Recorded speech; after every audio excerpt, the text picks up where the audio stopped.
Charles Dickens, Oliver Twist. Chapter 1. Oliver Asks for More.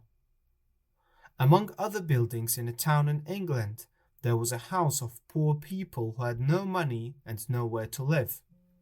This was called the workhouse. Oliver Twist was born in a workhouse. His mother, young woman, lay ill in bed. Nobody knew where she came from, what her name was, or where she was going to.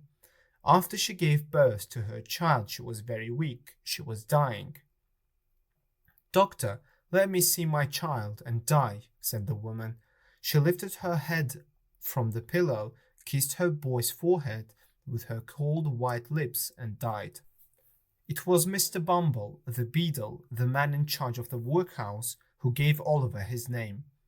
When Oliver was 10 months old, they sent him to a branch workhouse where he was brought up by the elderly Mrs. Mann, with other 20 or 30 children. They did not have enough food and they were badly clothed.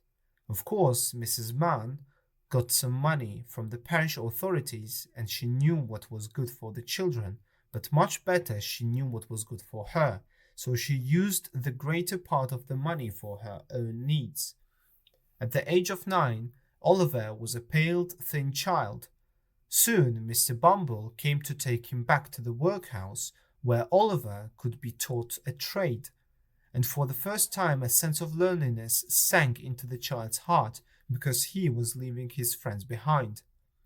Mr. Bumble took Oliver into a large whitewashed room, where 8 or 10 fat gentlemen were sitting round a table. At the top of the table was a particularly fat gentleman with a very round red face.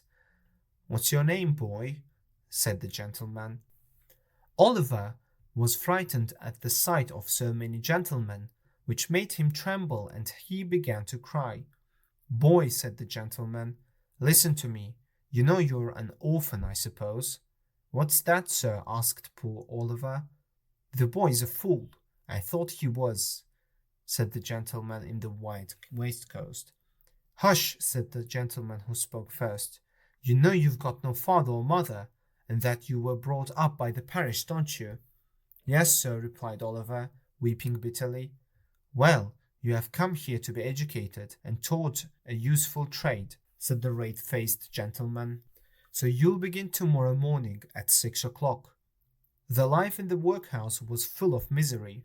Oliver Twist and his companions were always hungry because all the boys were ever fed was gruel. One day Oliver was so desperate with hunger that he came up to the cook, his bowl and spoon in hand, and said, "Please, sir, I want some more." The cook was a fat, healthy man, but he turned pale. First he looked at Oliver in stupefied astonishment, and then he struck the boy on the head and shrieked for Mr. Bumble. Mr. Bumble locked Oliver in a small dark room. Next morning a note was pasted on the outside of the workhouse gate. £5 and Oliver Twist were offered to any man or woman who wanted an apprentice to any trade.